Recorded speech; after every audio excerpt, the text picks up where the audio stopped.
Reason voice நேயர்களுக்கு அன்பான வணக்கங்கள். ஓஜி சம்பவம் நேற்று இதே நேரம் தான் வெளியாச்சு. கிட்டத்தட்ட 24 மணி நேரம் முடிஞ்சிடுச்சு. இந்த 24 மணி நேரத்தில் இந்த பாட்டு மட்டும் கிட்டத்தட்ட எவ்வளோ பார்வையாளர்களை கடந்திருக்கு அப்படின்னு பார்த்தீங்கன்னா 1,60,00,000 பார்வையாளர்களை இந்த பாட்டு பார்த்து ரசிச்சிருக்காங்க. வழக்கமாக என்னடா இது, டீசர் வந்தால் ஒரு ரெக்கார்ட் பண்ணுவாங்க, ட்ரெய்லர் வந்தால் ஒரு ரெக்கார்ட் பண்ணுவாங்க, லைக்கில் ஒரு ரெக்கார்டு வரும், கமெண்டில் ஒரு ரெக்கார்ட் பண்ணுவாங்க, இவ்வளோ பேர் ஷேர் பண்ணாங்கன்னு ஒரு ரெக்கார்டு வரும், 24 மணி நேரத்தில் இந்த மாதிரி ஒரு ரெக்கார்ட் பண்ணுவோம். இந்த மாதிரி விஷயங்கள் எல்லாமே சமூக வலைத்தளங்களில் காசு கொடுத்தா என்ன வேணாலும் பண்ணலாங்க. ஏன்னா அதாவது சொல்லுவாங்கள்ல பாட்ஸ் விசிட்ஸ் அப்படின்னு சொல்லுவாங்க. அதாவது அதெல்லாம் ஃபேக் விசிட்ஸ் அப்படின்ற மாதிரி சொல்லுவாங்க. இதை சில நடிகர்களே விரும்புவாங்க. நாங்கள் தான் கிங்காக இருக்கணும் காட்டணுன்றதுக்காக காட்டுறது, இதே மாதிரி வசூல் விவரங்கள், இந்த மாதிரி விஷயங்கள்லாம் நடக்கும். ஆனால் இதில் ஆர்கானிக்காக, அதாவது எந்த விதமான ஃபேக் விஷயங்களோ, எந்த விதமான ஃபேக்கான கமெண்ட்டுகளோ, எந்த விதமான ஃபேக்கான லைக்குகளோ பண்ணாமல் இருக்கவங்க சில நடிகர்கள் இருக்காங்க. அதில் முக்கியமான நடிகர் யாருன்னா நடிகர் அஜித்குமார் அவர்கள்.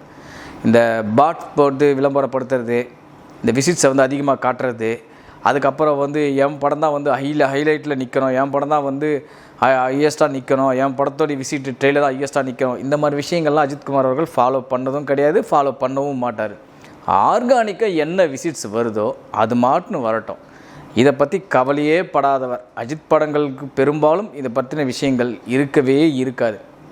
அந்த வகையில் இந்த பாடல் வெளியான 24 மணி நேரத்தில் கிட்டத்தட்ட ஒரு 1,70,00,000 பார்வையாளர்களை இந்த பாட்டு ரசிக்க வச்சிருக்கு அப்படின்னே சொல்லலாம். இதுக்கு முன்னாடி என்ன சார் பாட்டு இது மாதிரி நிறைய போயிருக்கு, அஜித் படங்களுடைய பாட்டு இதுமாரி போயிருக்கா அப்படின்லாம் கேட்டிங்கன்னா நிச்சயமாக இருக்குது. ஏன்னா விஸ்வாசம் திரைப்படத்துலேருந்து ஒரு பாடல் வெளியாகும்போது அதுவும் பார்த்திங்கன்னா கிட்டத்தட்ட 10 மில்லியனுக்கு மேலே ஒரே நாளில் கிராஸ் பண்ணிடுச்சு. அதே மாதிரி பார்த்திங்கன்னா சமீபத்தில் விஜய் அவர்கள் நடித்த கோட் திரைப்படத்தில் ஒரு பாடல் கூட 20 மில்லியன்லாம் தாண்டியிருக்கு. லியோ படத்தில் வந்த நாரடி பாட்டு கூட 20 மில்லியன்லாம் தாண்டியிருக்கு ஒரே நாளில். பட் அதில் பல விதமான விஷயங்கள் இருக்குது. ஏன்னா மியூசிக் டைரக்டருக்குன்னு ஒரு வேல்யூ இருக்கும், அந்த படத்தோடைய டேரக்டருக்கு ஒரு வேல்யூ இருக்கும், அந்த படத்தோடைய ப்ரொடக்ஷனுக்கு ஒரு வேல்யூ இருக்கும். இந்த மாதிரி வேல்யூவெல்லாம் வச்சு ஒரு 10% வர இடத்துல ஒரு 15-20% மேலே போகும். என்னென்ன காரணம், டோட்டல் டீம் வேல்யூ, அதனால் அது விசிட்ஸ் அதிகமாக காட்டும். பட் இந்த பாட்டு முழுக்க அஜித்தை மட்டுமே நம்பி பார்த்தவங்க தான் இங்கே அதிகம். இதில் இப்போ இந்த பாட்டு விசிட்ஸோட காரணம் என்ன பார்த்தீங்கன்னா 99.99% வெறும் அஜித்துக்காக பார்த்த, அதாவது அந்த பாடலை பார்த்த ரசிகர்கள் தான் அதிகம் அப்படின்னே சொல்லலாம். இப்போ மற்ற நடிகர்கள்லாம் எடுத்துக்கிட்டிங்கன்னா ஒன்று அந்த மியூசிக் டைரக்டருக்கு ஒரு தனி கூட்டம் இருக்கும், இந்த பக்கம் பார்த்திங்கன்னா அந்த நடிகருக்கு தனியாக ஒரு கூட்டம் இருக்கும், இன்னொரு பக்கம் பார்த்திங்கன்னா அந்த டேரக்டரோட வேல்யூக்கு ஒரு கூட்டம் இருக்கும், இன்னொன்று பார்த்திங்கன்னா பாடலாசிரியருக்கு ஒரு கூட்டம் இருக்கும். இந்த படத்தில் இந்த ஓஜி சம்பவம் பாட்டு பாருங்கள், அந்த பாடலாசிரியர் யாரும் பெரிய வைரமுத்தோ கண்ணதாசனோ கவிஞர் வாலியோ கிடையாது, சாதாரண ஒரு பாடலாசிரியர். மியூசிக் டைரக்டர் எடுத்துங்க, டாப்பில் இருக்கிற ஒரு மியூசிக் டைரக்டராக இல்லை, நார்மலான ஒரு music director GV Prakash Kumar அவர்கள். இவங்க இசையமைச்சு இவர் பாடல் எழுதி இந்த அளவுக்கு விசிட்ஸ் போகுதுன்னா அதுக்கு காரணம் என்ன? ஒன்லி ஒன் அஜித்குமார்ன்ற நபருக்காக மட்டும்தான் இந்த அளவுக்கு விசிட்ஸே பறந்துருக்குன்னு அப்படின்னே சொல்லலாம். இங்கே நிறைய பேர் சமூக வலைத்தளங்களில் சண்டை போட்டுட்டு இருக்காங்க. அதாவது எங்கள் சிங்கிள் ட்ராக் தான்டா 24 மணி நேரத்தில் அதிகம், எங்கள் சிங்கிள் ட்ராக் தான் 24 மணி அதிகம், எங்கள் சிங்கிள் ட்ராக் படுறா அவ்வளோ லைக்ஸ் வாங்கியிருக்கு, எங்கள் சிங்கிள் ட்ராக் படுறா இவ்வளோ லைக்ஸ் வாங்கியிருக்கு அப்படின்ற மாதிரி சமூக வலைத்தளத்தில் சண்டை போடுறீங்களே. உங்களுக்கெல்லாம் விதை போட்ட ஒரே யாருன்னா அஜித்குமார் அவர்கள் தான். ஏன்னா 2011ஆம் ஆண்டு மங்காத்தா திரைப்படத்தில் விளையாடு மங்காத்தான்ற அந்த ஒரு பாட்டுக்கு எந்த மாதிரி ஒரு வைப்பை க்ரியேட் பண்ணிச்சு அப்படின்றத நான் போன வீடியோவில் கூட உங்களுக்கு பதிவில் சொல்லியிருந்தேன்.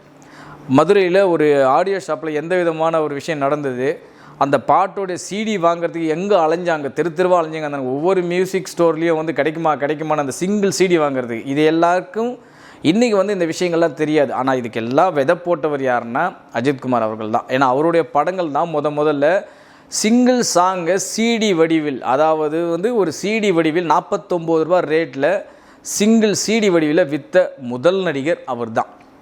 ஏன்னா அப்போ தான் அந்த சிடி டிவிடி ப்ளூரே அந்த டெக்னாலஜிலாம் வளர்ந்து வந்த டைம். அந்த டைம்லேயே ஒரே ஒரு பாட்டை மட்டும் சிடி போட்டு விற்றுருக்காங்க. அதில் ஒரு ஹியூஜான ஒரு ரெக்கார்ட் பிரேக்கிங் பண்ணியிருக்கேன், அப்போவே பண்ணியிருக்கேன். சமூக வலைத்தளங்களாம் இல்லாத காலகட்டத்திலேயே அந்த பாட்டோடைய கேசட் அவ்வளோ விற்பனை ஆகியிருக்கு.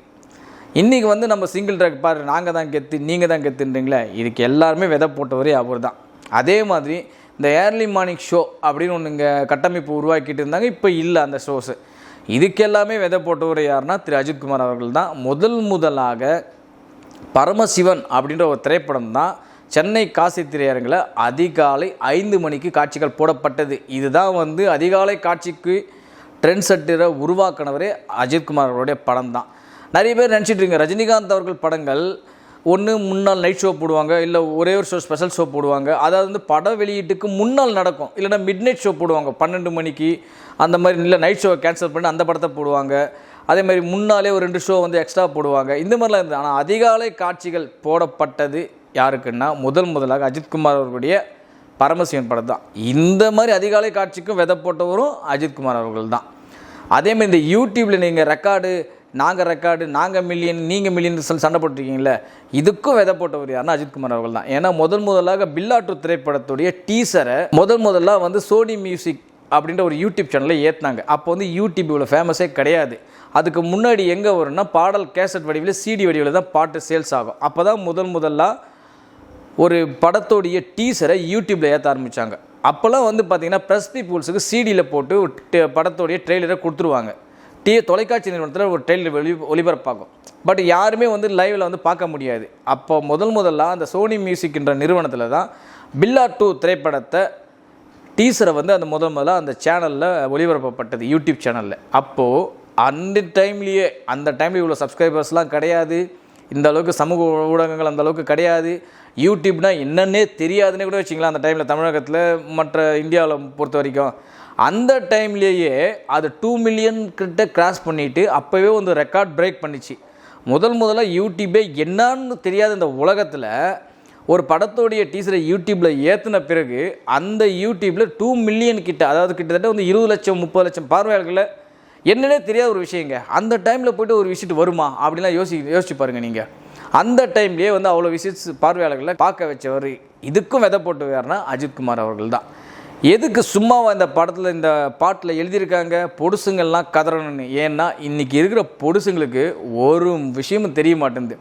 ஒரு விஷயமும் தெரியாமல் தையத்தக்கான்னு குதிச்சிட்டு இருக்காங்க. இதுதாங்க நடந்துகிட்ருக்கு உண்மையிலே. ஏன்னா வரலாறு ஒரு நிமிஷம் புரட்டி போட்டு பாருங்கள். வரலாறு தெரியாமல் எங்கால் தான் பெரியவன் சண்டை போடுறதை நிறுத்திட்டு வரலாறு ஒரு விஷயம் திருப்பி போட்டு பாருங்கள். ஏன்னா நாங்கள் படிக்கிற காலத்தில் எந்த விதமான டெக்னாலஜியுமே கிடையாது.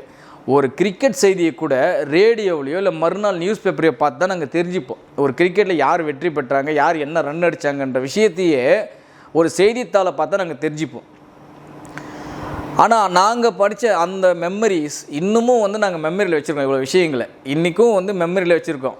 அந்த 1998 ஷார்ஜா கோப்பையில் சச்சின் டெண்டுல்கர் எவ்வளோ ரன் அடித்தார்ன்ற செய்தி மறுநாள் பேப்பரில் வரும். நாங்கள் லைவாக பார்க்க முடியாது எங்களால். அன்றைக்கெலாம் வந்து இவ்வளோ தொலைக்காட்சிகள் கிடையாது. அந்த மாதிரி விஷயங்களை நாங்கள் இன்னமும் லைவில் வச்சுருக்கோம். அன்றைக்கி என்ன படங்கள் எப்படி ஓடிச்சு, ஒரு படையப்பா திரைப்படம் எப்படி ஓடிச்சு, எங்கேருந்து எது வரைக்கும் கியூ நின்றுச்சு ரிசர்வேஷன் ஸ்டார்ட்னு சொல்லும்போது, ஒரு தெனாலி படம் எப்படி ஓடிச்சு, ஒரு காதலா எப்படி ஓடிச்சு, இந்த மாதிரி விஷயங்களில் ஒரு அருணாச்சலம் எப்படி ஓடிச்சு. அந்த டைம்லலாம் இந்த அளவுக்கு வந்து சமூக ஊடகங்களும் எதுவுமே கிடையாது. ஆனால் நாங்கள்லாம் அந்த அளவுக்கு வந்து விஷயங்களை ஞாபகம் அடிச்சிடும். ஆனால் இன்றைக்கி உலகத்தையே ஒரே ஒரு ஆண்ட்ராய்ட் ஃபோனில் உங்கள் கையிலேயே கொடுத்துட்டாங்க. எல்லாமே நீங்கள் என்ன உலகத்தில் எந்த மூலையில் என்ன நடந்தால் கூட நீங்கள் கையில் செக் பண்ணிடலாம் உங்கள் ஃபோனை வச்சுக்கிட்டு. அந்த அளவுக்கு டெக்னாலஜி நீங்கள் கொடுத்துட்டாங்க.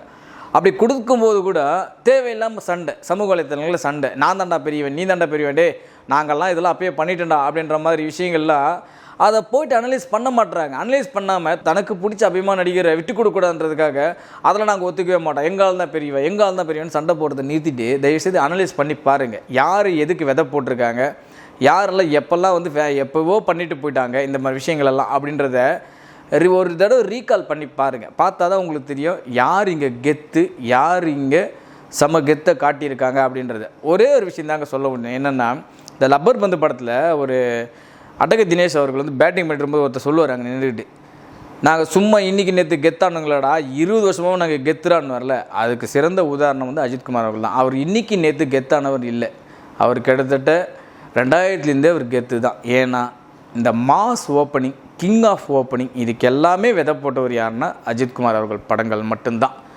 ரஜினிகாந்துக்கு அடுத்தது, நான் ரஜினிகாந்தை அதுக்காக விட்டு கொடுக்க முடியாது, ரஜினிகாந்துக்கு அடுத்தது இந்த கிங் ஆஃப் ஓப்பனிங் அப்படின்னு அந்த தேட்டரை படரிசா நான் அடித்து பிடிச்சின்னு போய்ட்டு இந்த முதல் நாள் எப்படியாச்சும் ஒரு ஷோவை பார்த்துனப்பா, முதல் ஷோவே நாங்கள் பார்த்துனப்பா. என்னை பொறுத்தவரை அஜித் படம்னா முதல் நாள் ஷோவை பார்த்துனோம் அப்படின்ற ரசிகர்கள் தான் இங்கே அதிகம்.